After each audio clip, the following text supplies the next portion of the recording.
నిన్న నాగబాబు వ్యాఖ్యలు చేస్తూ వైసీపీకి 11 సీట్లు వచ్చాయి, నెక్స్ట్ సింగిల్ డిజిట్కే పడిపోతుందంటూ కూడా వ్యాఖ్యలు చేశారు. ఈ వ్యాఖ్యలు ఎలా చూడొచ్చుంటారు? ఆ వ్యాఖ్యలు ఏముంది, రాజకీయ నాయకులు వంద మాట్లాడతారు, ప్రజల్లో రావాలి కదా అదంతా. ఇప్పుడు వాళ్ళు మాట్లాడతారు. జగన్ కూడా అన్నాడు ఫస్ట్లో మొత్తం తెలుగుదేశం పడిపోతుంది మొత్తం, కానీ అది రాజకీయం అండి ఇదంతా. ఆనాటికి ప్రజలు ఈ గాలి ఎడుతాడుతుందో అంటే ప్రజలు మొత్తం. ఇప్పుడు ఈ చంద్రబాబు నాయుడు 100 రకాల కబుర్లు చెప్పాడు, మరి 100 రకాల్లో ఎన్ని అమలు చేస్తున్నాడు? జగన్ గారు ఇచ్చినవన్నీ అమలు చేశాడు, చెప్పినవన్నీ. సరే తప్పులైనవి పప్పులైనవి అన్నాడు. ఈయన అన్నాడు ఆయన దిగిపోయేటప్పుడు ఇన్ని కోట్లు అని లక్షల కోట్లు అని. ఇప్పుడు ఈయన అంటున్నాడు అప్పులనే. ఎప్పుడు వాళ్ళు చెప్తున్నారు వీళ్ళు చెప్తున్నారు, కానీ ప్రజలకి మంచి చేసినప్పుడు మంచి అనుకోవాలి, చెడు చేసినప్పుడు చెడు అనుకోవాలి. అలా నేను చెప్పినవన్నీ అమలు చేశాడు. వృద్ధాప్య పింఛన్ పెంచారు, ఈయన ఇస్తానన్నాడు, ఆయన ఇచ్చాడు. పోతే ఇప్పుడు ఈయన అమలు చేయాల్సినవి ఏముంది? ఉచిత బస్సు సౌకర్యం అన్నాడు ఆడవాళ్ళకి, అది లేదు. తర్వాత ఈ తోపుడు బళ్ళ వాళ్ళకి 10,000, లేకపోతే బడ్డీ కొట్లు, లేకపోతే ఇంకా చిన్న వ్యాపారస్తులకి 10,000 ఇచ్చాడు. ఆయన ఇచ్చిన గవర్నమెంట్ నష్టపోలా. ఎందుకంటే 10,000 ఇచ్చిన బ్యాంకులు ఇచ్చారు, 10,000 ఇచ్చాడు. 10,000కి 12,000 వాళ్ళు వసూలు చేశారు. ఇప్పుడు రూపాయి లేబర్కి ఇచ్చిన రూపాయి తిరిగి మళ్ళీ గవర్నమెంట్ దగ్గరికి వెళ్తుంది. అదే బలమంత్రికి ఇచ్చిందే ముడ్డానకాలు వేసుకుంటాడు, అది మళ్ళీ లైన్లోకి రాదని. కాబట్టి ఈ గవర్నమెంట్ చేసినంత తప్పే నా ఉద్దేశం. ఒక్కొక్కరు ఒక్కో రకంగా ఉంటారనుకోండి. అయితే ఈయన శాశ్వతం కాదు, ఆయన శాశ్వతం కాదు, ఎవరు రాజకీయంలో ఎవరు శాశ్వతం కాదు. కాబట్టి జనానికి ఎవరు మంచి చేశారో వాడు చచ్చిపోయిన రోజు నాడు మంచివాడురా, పాపం చచ్చిపోయాడురా అనుకుంటాడు. అదే చెన్నాడు అనుకుంటే బాగా చచ్చినా కూడా దరిద్రం వదిలినా కూడా అనుకుంటాడు. ఇది అంతే, రాజకీయం కూడా అంతే, దాంట్లో మించింది ఏం లేదు. ఇదంతా మోసపూరితం. ఇప్పుడు మందు రేటు తగ్గిస్తా అన్నాడు, ఆయన మందు రేటు పెంచాడు. పెంచేటప్పుడు ఏం చెప్పాడు? షాక్ కొట్టాలి, మందు తాగాలి అనుకున్నవాడు 10 రూపాయలు తాగేవాడు 5 రూపాయలతో సరిపెట్టుకోవాలి, ఏ షాక్ కొట్టి మిగిలిన 5 రూపాయలు ఇంట్లో ఇవ్వాలి అన్నట్టుగా ఆయన మాట్లాడాడు. సరే, అది ఎవడిష్టం ఆడదనుకోండి. ఆయన మాట్లాడిన దాంట్లో కొంత నిజం ఉంది. ఈయనేం మాట్లాడాడు? అయ్యో పాపం ఏదో ఓ మందు సాయంత్రం దాకా పనిచేసి ఒళ్ళు నొప్పులు చేసి ఏదో ఒక ప్లగ్ వేసుకుంటే ఆ ప్లగ్ ఒళ్ళు నొప్పులు తగ్గుతాయి, మళ్ళీ తెల్లారి పనికి వెళ్తాడు అని మేము మందు వేస్తే దాన్ని కూడా ఈయన కానట్టు చేశాడండి అనేది సానుభూతి మాటలు మాట్లాడాడు. ఏంటి ఈ డబ్బులు వసూలు చేయడానికి, తాగిన డబ్బులు వసూలు చేయడానికి జనాన్ని రెచ్చగొడుతున్నాను అనమాట. నేను మంచి మంది ఇస్తాను, రేటు తగ్గిస్తాను, రండి తాగండి, మీరు కుదేలు అయిపోండి, కుటుంబాలు నాశనం అయిపోండి, నాకు మాత్రం తీసుకొస్తున్నాను, నేను 7 ఎకరాలు పెంచుకుంటాను అన్న ఉద్దేశం రాజకీయ నాయకులు చేస్తున్నారండి. ఇప్పుడు ఒకటి ఆలోచించాలి.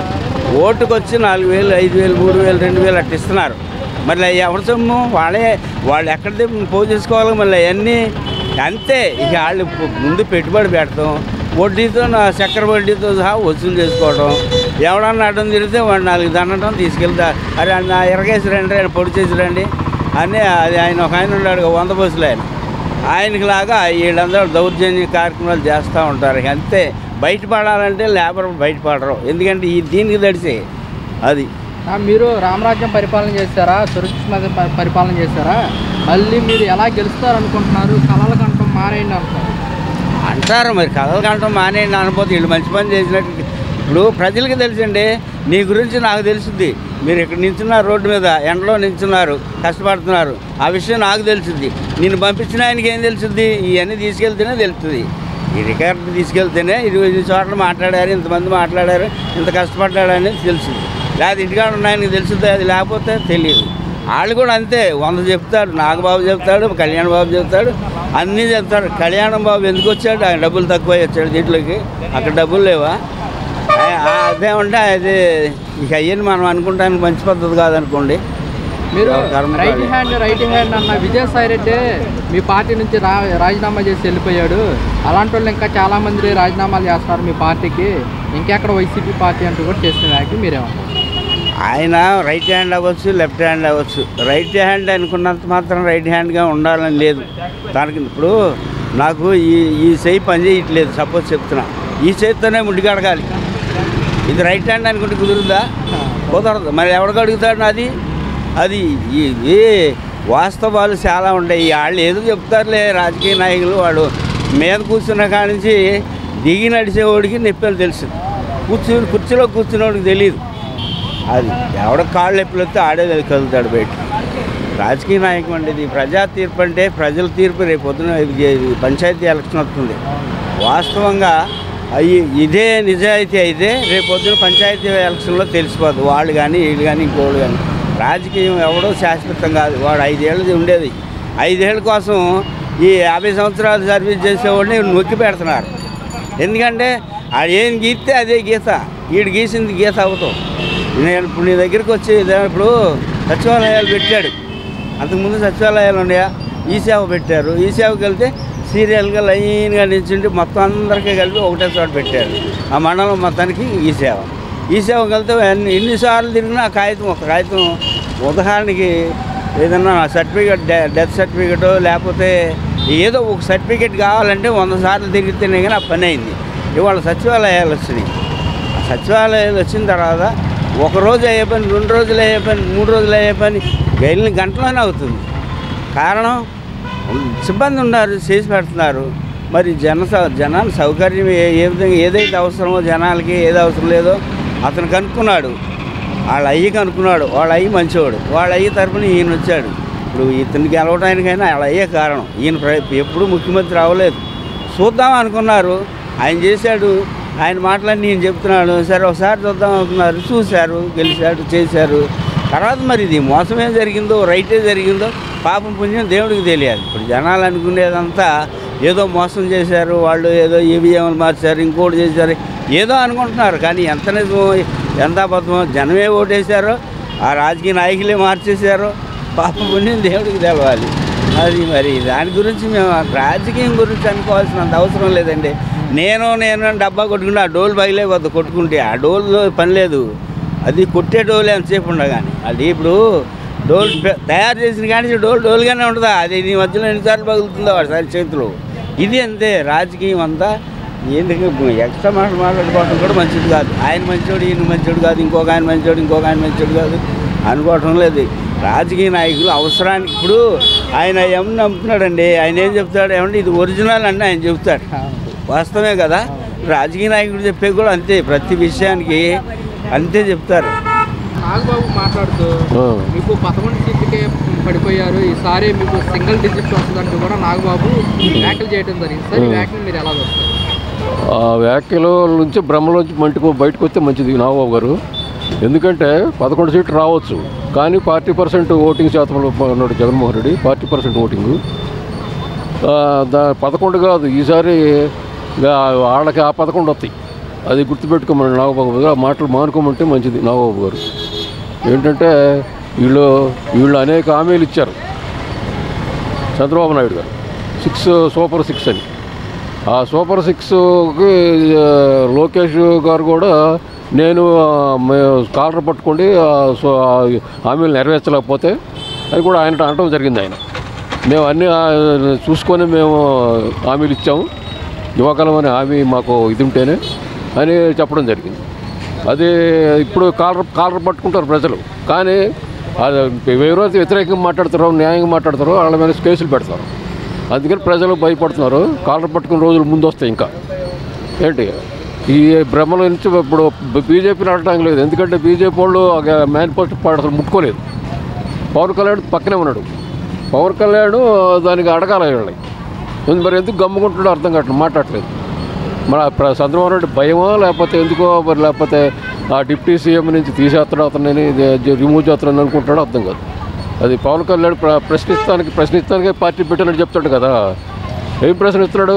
ప్రజలకి ఉపయోగపడే ప్రశ్నలు వేయాలి. ప్రతిపక్షంలో ఉండే ప్రశ్నించి అధికారంలో ప్రశ్నిస్తే కాదు కదా. ఆ ప్రశ్న అనేది నువ్వు కరెక్ట్గా ఉండాలి, నువ్వు అడిగేది ఆ ప్రజలకే ఉపయోగపడాలి నువ్వు అడిగే మాటలు.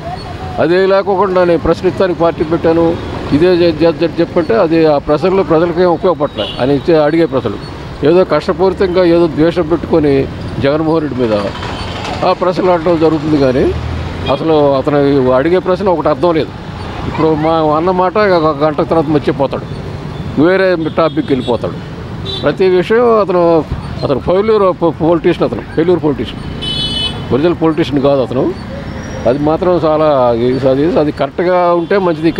పవన్ కళ్యాణ్ కరెక్ట్గా ప్రశ్నించి చంద్రబాబు నాయుడు తప్పులను బయట పెడితే బాగుంటుంది మాత్రం. అది మీరు జమిలీ ఎన్నికలు అంటున్నారు, ఎప్పుడో రావాల్సిన జమిలీ ఎన్నికల కోసం మీరు ఇప్పుడు ఆరాటపడుతున్నారు. మీరు కళలు కట్టడం మానుకోవాలి. జమిలీ 27లో వస్తాయి, 27 మార్చి తర్వాత. ఆ జమిలీ ఎన్నికల్లో ప్రజలు రెడీగా ఉన్నారు. ఎలా బుద్ధి చెప్పాలో చంద్రబాబు నాయుడికి ఆ ప్రజలు అలా బుద్ధి చెప్తారు, అది మాత్రం గ్యారెంటీ.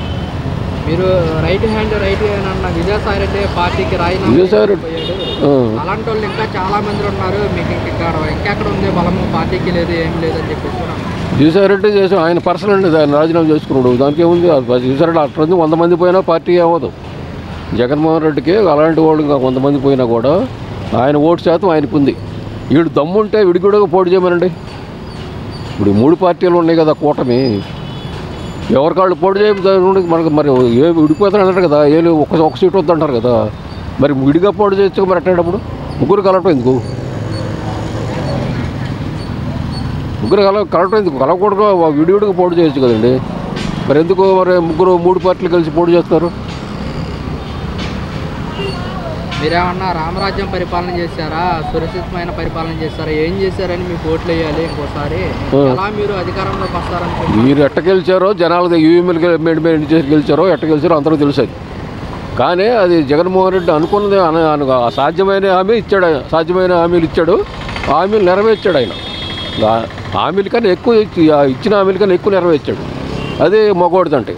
అంతేగాని హామీలు ఇచ్చి మేము చేయలేము, చేతులు ఎత్తేస్తే కాదు కదా. నువ్వు హామీలు ఇచ్చినప్పుడు నెరవేర్చాలా, నెరవేర్చినప్పుడు ఎందుకు హామీలు ఇచ్చినట్టు?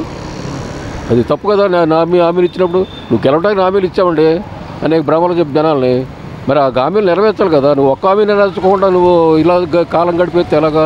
నాకు 20 సంవత్సరాల తర్వాత నేను ఇది చేస్తాను, హామీలు నెరవేర్తానంటే ఇది కాదు కదా. అది హామీలు నెరవేర్చాలి నువ్వు ఒక్కొక్కటి. మరి గాడిలో పెడతాను, ముసలమ్మ కూడా బటన్ నొక్కుతాను కదా, తొక్కు మరి బటన్ నొక్కు. మరి ముసలిప్పుడు నువ్వు ముసలుడివే కదా, బటన్ నొక్కడం. మరి ఇప్పుడు మొక్కమనుడు అవినీతి లేకుండా, ఎక్కడ అవినీతి లేకుండా 2,37 కోట్ల దాకా జనాలు పంచాడండి. ఇప్పుడు ఆ బడ్జెట్గా ఇప్పుడు పెట్టాడు. ఇప్పుడు ఎంత ఖర్చు పెట్టాడు బడ్జెట్? ఇప్పుడు ఆయన ఖర్చు పెట్టి అప్పు చేసింది ఎంత అనుకున్నాడు? ఇప్పటికి 1,37 కోట్ల దగ్గర అప్పు చేశాడు. దానిలో 52 కోట్లు అమరావతికి తీశాడు, దాని అమరావతి డెవలప్మెంట్ కోసం. మిగిలిన డబ్బులు ఎన్ని కోట్లు కూడా వీళ్ళకి ప్రజలకి బడ్జెట్ లేదు. మరి డబ్బులన్నీ ఏమైనట్టు? ప్రజలు ప్రశ్నిస్తేనే ప్రశ్నించిన కేసు పెడతారు వాళ్ళ మీద. ప్రజలు రెడీగా ఉన్నారు. కాలర్ పట్టుకోమని అడిగాడు కదా లోకేష్, కాలర్ పట్టుకుంటారు, పట్టుకున్నాడు కేసులు పెడతారు కదా. కేసులు పెట్టి దాన్ని జైల్లో పడేస్తున్న వాళ్ళు. అందుకని ప్రజలు భయపడుతున్నారు. 1 సంవత్సరంలో వ్యతిరేకత బాగా వస్తుంది, అది దానిలో సమస్య లేదు. నాగబాబు భ్రమల నుంచి బయటకు వస్తే మంచిది. సార్, నిన్న నాగబాబు వ్యాఖ్యలు చేస్తూ వైసీపీ పార్టీ 11 సీట్లు పడిపోయింది, నెక్స్ట్ ఇంకా సింగిల్ సీట్కే పడిపోయింది అంటూ కూడా వ్యాఖ్యలు చేస్తారు. ఈ వ్యాఖ్యలు ఎలా చూడొచ్చు అంటారు?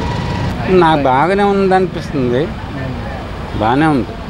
మరి కొంతమంది అంటున్నమాట, ప్రభుత్వం వచ్చి 7-8 నెలలు అవుతున్నా పథకాలు ఏమీ రావట్లేదు, గతంలోనే వచ్చింది. ఏమండి, కొంతమంది ఇలా చెప్తారు, కొంతమంది అలా చెప్తారు. ఎక్కడి నుంచి వస్తాయి డబ్బు? ఉండొద్దా? అంతకంటే ఎవడు చెప్తాడు? లేకపోతే జగన్ గారిలాగా అక్కడ ఏది ఆయనేమో వైజాగ్లో కొనుక్కున్నాడే, అలాగే ఈయన కూడా కొనాలి ఎక్కడన్నా, అప్పుడు బాగుంటుంది. ప్రజలకి ఎలా అంటే జగన్ ప్రభుత్వమే ప్రజలకి సమ్మగా ఉందన్నమాట. బాగా పెట్టాడు, హాయిగా ఉంది. చంద్రబాబు నచ్చదు.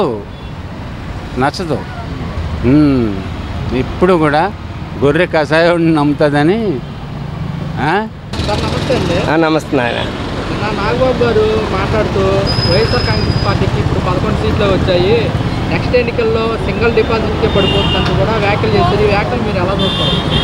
అది ఆయన సొంత నిర్ణయం. ఈ సింగిల్ సీట్ పడిపోద్ది, అసలు ఉంటుందో లేదనేది అవన్నీ ఆయన చెప్తే ఏంటి? ప్రజలు ఇవ్వాల్సిన తీర్పు అది.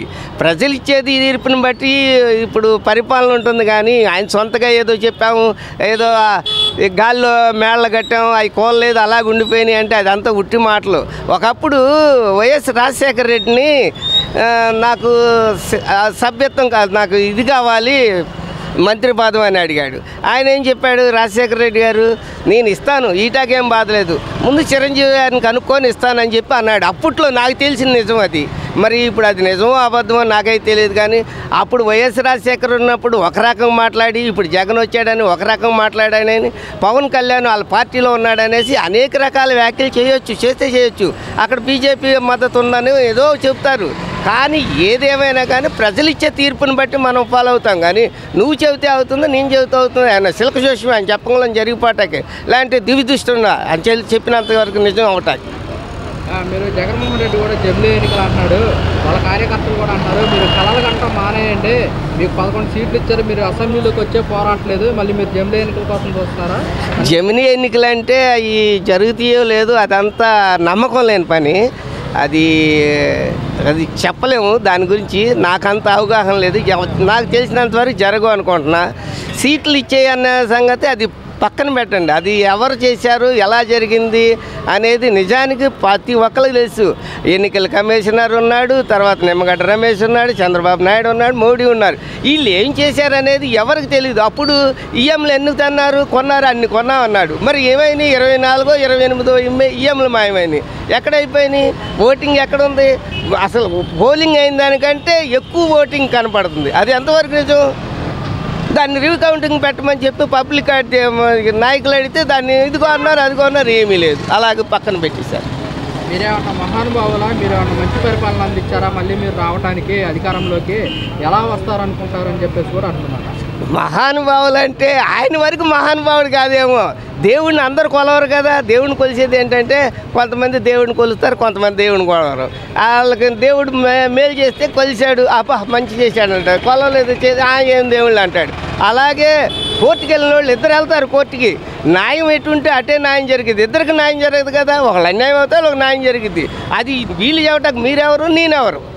మీకు 11 సీట్లు వచ్చినా కానీ ప్రజలు మీరు అసెంబ్లీలో వచ్చి పోరాటలేదు, ప్రజలతో మీరు మైండ్ గేమ్ ఆడుతున్నారు, కొంచెం ఆలోచించుకోండి, మీకు మానసిక పరిస్థితి కూడా బాగాలేదు అంటూ కూడా చేసిన వ్యాఖ్యలు. మానసిక పరిస్థితి బాగలేదంటే నేను డాక్టరా చూసి చెప్పటానికి? అవన్నీ ఉట్టి మాటలు. ప్రజల్లోకి వెళ్ళాలి, లేదంటే అసెంబ్లీలోకి వెళ్ళాలి, మాట్లాడాలంటే ఆయనకి ప్రతిపక్షం వాదా అడుగుతున్నాడు. ప్రతిపక్షం వాదా ఇవ్వాలిగా. ఏదైనా మాట్లాడుతుంటే లేచి గోల్ చేస్తున్నారు. ఇంకేముంది? అసెంబ్లీ డబ్బులంతా మన డబ్బు వృధా చేయడం తప్పనేసి అక్కడ కరెక్ట్గా మనకి ఏం జరగట్లేదు. అసెంబ్లీ పేరుకే కానీ గంటకి ఎన్నో లక్షల రూపాయలు అవుతుంది. ఆ లక్షలు ఎవరు పెడుతుంది? మనం ఎత్తున పడుతుంది, మనం పడుతున్నాం ఆ బాధ. వాళ్ళు ఏంటి అక్కడ కూర్చున్నాడు, వాళ్ళు గోల్ చేస్తున్నారు. కానీ నెల వచ్చేళ్ళకి ఎమ్మెల్యేలు కానీ ఎంపీలు కానీ వాళ్ళ నిధులు, వాళ్ళ డబ్బు, వాళ్ళ జీతాలు తీసేసుకుంటారు. పోయేది ఎవరంటే సామాన్య మానవుడు, పేదవాడు తప్పనిచ్చి ఎవ్వరు లేదు.